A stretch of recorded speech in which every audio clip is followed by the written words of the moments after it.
proliferation. Thank you. Thank you, Mr. Chairman. Thank you, Senator Warren. Senator Cotton, please. Ambassador Edelman, sorry I wasn't here at the beginning, but I think I heard you reference a fairly well-known phrase about the Russians: when we build, they build. When we stop, they build. Did you use that phrase? I quoted the late Harold Brown, Defense Secretary in the Carter administration, who famously made that a marginal note on a memo on the nuclear balance. Yeah, good. Thank you. I just want to make sure that we got for the record that that was not Eric Edelman's statement, as insightful as you always are, but that was a statement from Jimmy Carter's Secretary of Defense. Mr. Ambassador, we heard a lot of talk today about a new Cold War, as we always do when the conversation turns towards nuclear weapons. I think I'm on safe ground saying you were around for the end of the Cold War. Yes, sir, you're dating me. I was. Yeah. Could you just remind some of those who maybe weren't in office then, who won the Cold War? You know, I think the truth is we all won the Cold War, including the people of the Soviet Union, who had a very brief respite from totalitarianism, only to now have an authoritarian regime emerge in the last 20 years.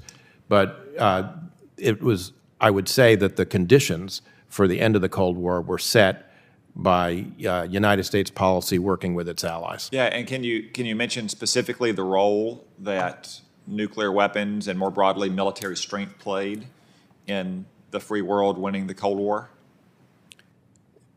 Well, I think we successfully deterred any major aggression by the Soviet Union, certainly against our treaty allies. And that, it seems to me, was a great achievement, and it was underpinned, by nuclear deterrence. Yeah. Another thing we've heard a lot of talk about this morning, as we always do when we talk about nuclear weapons, is a dreaded arms race. Ambassador Edelman, can the United States avoid an arms race simply by not competing? Or is it a matter of whether we're going to win or lose an arms race if our adversaries are rapidly building up their arms?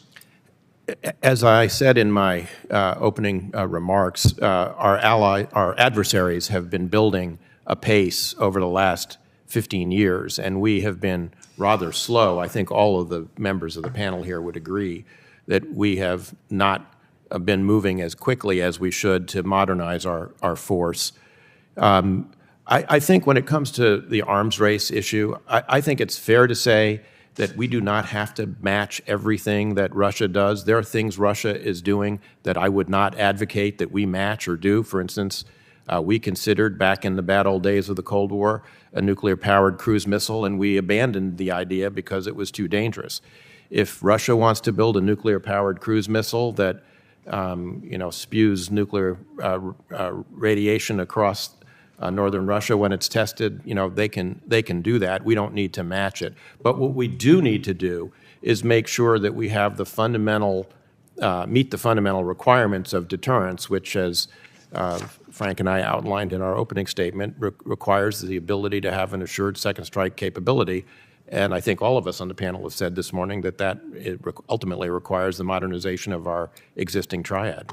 Mr. Miller? Senator, if I could make 4 quick points. I think, with respect, Senator Warren mischaracterized the entire situation. The concern about the Russian and Chinese buildup is the intent behind those leaders trying to build a large nuclear force, and why, and obviously it's one of intimidation. Second, there is no arms race. They have been modernizing their forces for the last 15 years. We're just starting to enter that game, and we are not talking about matching their numbers of warheads.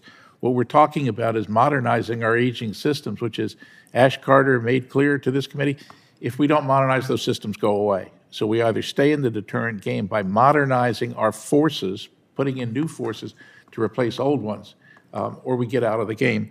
And finally, to Eric's point, we don't need to have parity with the Russians. If they want to build more weapons to build make the rubble bounce, that's their problem. What we need to do is have sufficient warheads in our capacity to hold what they value at risk and to hold what the Chinese leadership values at risk.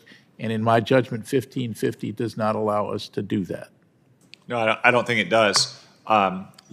Your answers there bring back another nugget of wisdom for the ages, that we don't mistrust each other because we have all these weapons. We have all these weapons because we mistrust each other. And I would say that Vladimir Putin and Xi Jinping have given the free world many reasons to distrust them for a very long time. Thank you all. Thank you, Senator Cotton. Senator Kelly, please. Thank you, Mr. Chairman. Ambassador